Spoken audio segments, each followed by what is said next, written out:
좋은 집, 좋은 동네, 뭐가 더 중요할까요? 좋은 동네에 있는 게 좋은 집 아니냐라고 할 수 있는데 조금 다른 각도에서 볼게요. 좋은 집이라고 하면은 보통 뭐 평수가 크냐, 작냐, 신축이냐, 커뮤니티가 얼마나 잘 되어 있냐, 인테리어부터 떠올리게 되는데 살다 보니까 그리고 다른 사람들의 선택과 결과를 지켜보다 보니까 점점 더 분명해지는 생각이 하나 있습니다. 바로 좋은 집 그 자체보다 좋은 동네가 더 중요하다고 느끼게 되는 순간들이 분명히 존재한다는 거예요. 처음 집을 고를 때를 떠올려 보면 대부분 집 자체에 집중을 합니다. 같은 가격이면 조금이라도 넓고 조금이라도 좀 더 새 거고 빌트인 에어컨이 있고 천정고가 높고 이런 거를 찾게 되는데 이거는 자연스러운 일이죠. 눈에 당장 보이고요. 내가 직접 사용할 수 있고 또 직관적으로 비교하기 쉬운 요소들이기 때문이에요. 하지만 시간이 지나고 실제로 그 공간에서 살아보기 시작하면 집보다 더 크게 삶에 영향을 미치는 요소들이 하나씩 드러나기 시작합니다. 바로 동네입니다. 좋은 동네라는 건 단순히 비싼 동네라기보다는 그 동네가 가진 생활의 그런 밀도, 사람들의 분위기, 이동의 편리함, 그리고 시간이 흐를수록 더 좋아질 가능성을 함께 포함한 개념이거든요. 집은 문을 딱 닫아버리면 그냥 정체된 공간이에요. 하지만 동네라는 것은 매일 변화가 진행되는 환경입니다. 아침에 집을 나가면서 보게 되는 거리, 또 저녁 때 돌아올 때 느끼는 분위기, 또 주말에 아무 계획 없이 걸을 수 있는 동선까지 모두가 동네의 힘이거든요. 아이를 키우기 시작하면 이 차이는 더 분명해지는데요. 집안이 아무리 좋아도 아이가 뛰어놀 수 있는 공간이 멀리 있고 학원이나 학교를 가기 위해 매번 차를 타야 된다면 부모와 아이의 삶은 점점 소모적으로 변할 수밖에 없습니다. 반대로 집은 조금 낡았더라도 걸어서 학교로 갈 수 있고 동네 아이들이 자연스럽게 어울릴 수 있는 환경이 조성이 된다면 일상의 피로도는 확연히 줄어들겠죠. 이런 환경 속에서 자란 아이들은 단순한 공간이 아니라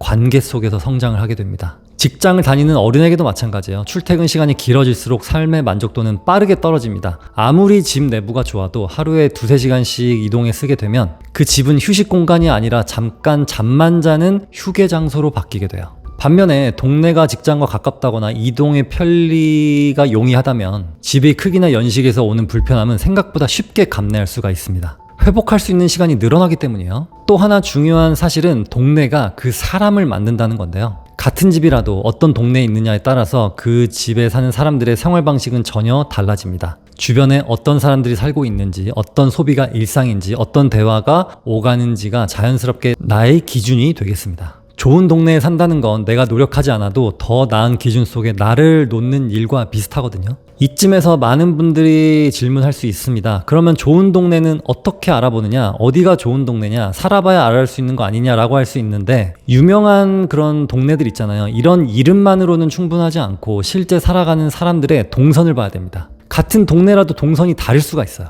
아침과 저녁 시간에 어떤 동선으로 지하철이나 버스를 타러 가는지, 아이들의 학교 동선, 또는 밤에 좀 으슥하지는 않은지 이런 요소들이 지도에는 잘 나오지 않지만 동네 전반적인 분위기와 삶의 만족도를 보여주게 됩니다. 이건 시간이 흐를수록 더 크게 느껴지게 되는 점도 있는데 집은 시간이 지나면서 점점점 낡아지지만 동네는 시간이 지나면서 오히려 완성이 됩니다. 인프라가 쌓이게 되고요. 생활권이 안정이 되고 사람들의 신뢰가 축적되게 되는데요. 그래서 오래된 집이라도 좋은 동네에 있으면 가치가 유지되거나 오히려 올라가고 반대로 새 집인데 동네가 받쳐주지 않으면 그 빛을 빠르게 잃어가게 됩니다. 이러한 이유로 나이가 들어갈수록 그리고 삶의 역할이 늘어날수록 사람은 집보다 동네를 먼저 보게 돼요.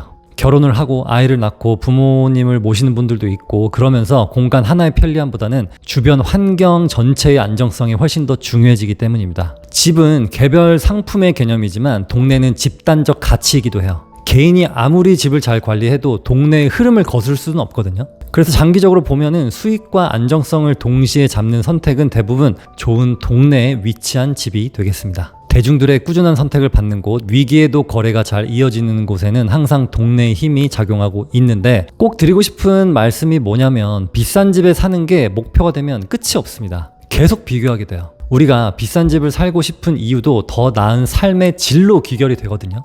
가끔씩 보면 시세는 비싼데 살기 불편한 곳들이 있어요. 이런 곳들은 사람들이 결국 떠납니다. 그러면 어떤 일이 벌어지느냐? 과거에 약간 저렴했던 곳들과 시세 역전 현상이 일어나게 돼요. 그래서 재테크적인 관점에서 봤을 때 무엇을 체크해야 되냐, 이 부분을 좀 더 현실적으로 자산의 관점에서 본다면 첫 번째로 보셔야 될 거는 이 동네에 실제로 돈을 내고 오래 사는 사람들이 누구인가, 매매나 전월세를 떠나서 단기 거주 비율이 높은지 아니면 학군이나 직주 근접 때문에 오래 머무는 가구가 많은지 여부는 가격의 바닥을 만들어주는 힘입니다. 오피스텔 같은 경우는 빨리 나갔다 빨리 들어왔다 이 임차인과 소유주의 변경이 매우 커요. 오래 머물지 않는다는 뜻이죠. 그래서 시세가 못 올라갑니다. 그래서 실거주가 두터운 동네는 시장이 흔들릴 때도 하락장이 와도 쉽게 무너지지 않습니다. 두 번째는 이동인데요. 이동은 수요와도 연결이 됩니다. 출퇴근이 편한 동네는 경제와 상관없이 항상 일정 수준의 수요를 만들어내고요. 이동이 편한 동네는 집에 연식이 좀 오래되어도 만족도가 높기 때문에 장기 거주 확률이 높습니다. 세 번째는 동네의 확장성인데요. 이미 완성된 곳인지 아니면 생활권이 조금씩 넓어지고 있는 곳인지 봐야 돼요. 상권이 한 방향으로만 몰려있는 곳보다는 생활 인프라가 자연스럽게 퍼지고 있는 동네가 장기적으로는 안정적인 흐름을 보입니다. 급격한 개발 호재보다는 생활이 먼저 채워지고 그 다음에 가치가 따라오는 곳이 리스크가 적어요. 네 번째는 하락장에서의 거래 이력입니다. 이 부분은 재테크 관점에서 매우 중요한데요. 시장이 안 좋았을 때도 거래가 완전히 끊기지 않았는지, 가격 조정이 있더라도 빠르게 회복을 했는지를 보셔야 됩니다. 이런 동네는 위기 때 언제든지 팔 수가 있어요. 이게 바로 뭐냐, 제가 누누이 강조드리는 환금성이 되겠습니다. 마지막으로 드리고 싶은 말씀은 집을 고를 때는 그 집 안 내부의 그런 것보다는 이 동네가 장기적으로 수요를 유지할 수 있는지를 먼저 보시는 건데요. 가격은 오르내릴 수 있지만 수요가 있는 동네는 결국 회복하고요. 반대로 집은 좋아도 수요가 약한 동네는 시간이 갈수록 선택받기가 어려워집니다. 이렇게 이 동네를 자산의 관점에서 보기 시작하면 더 재밌고요.